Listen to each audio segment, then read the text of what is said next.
পাবনা শহরের lucky boarding ২০২৪ সালের ৩১ August রাতে এই হোটেলে সংগঠিত হয় একটি হত্যাকাণ্ড।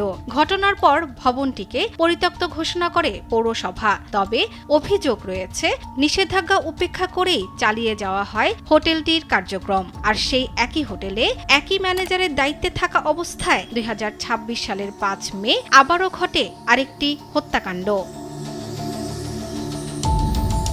স্থানীয় ব্যবসায়ীরা বলছেন, শহরের কয়েকটি আবাসিক হোটেলে দীর্ঘদিন ধরেই চলছে নানা অনৈতিক কর্মকাণ্ড, কিন্তু প্রশাসনের কার্যকর তদারকি ও নিয়মিত অভিযান না থাকায় এসব অপরাধ বন্ধ হচ্ছে না।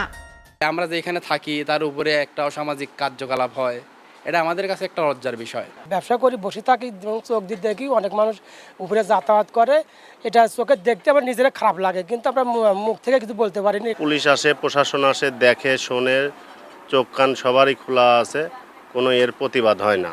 পুলিশ জানিয়েছে, বিষয়টি গুরুত্বের সঙ্গে দেখা হচ্ছে এবং দায়ীদের বিরুদ্ধে দ্রুত আইনগত ব্যবস্থা নেওয়া হবে।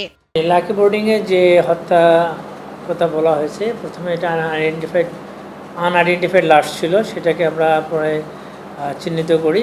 রহস্য তদন্ত করতে দেখা যায় যে আসামি তার হাজব্যান্ডই, এবং তাকে আমরা চিহ্নিত করি। যৌথ অভিযান আমাদের চলতেছে, খুব শীঘ্রই আমরা আসামিকে আইনের আওতায় নিয়ে আসতে পারবো। আমরা তাদেরকে অপসারণের জন্য নির্দেশ প্রদান করেছিলাম, তাদেরকে আবার নোটিশ প্রদান করব।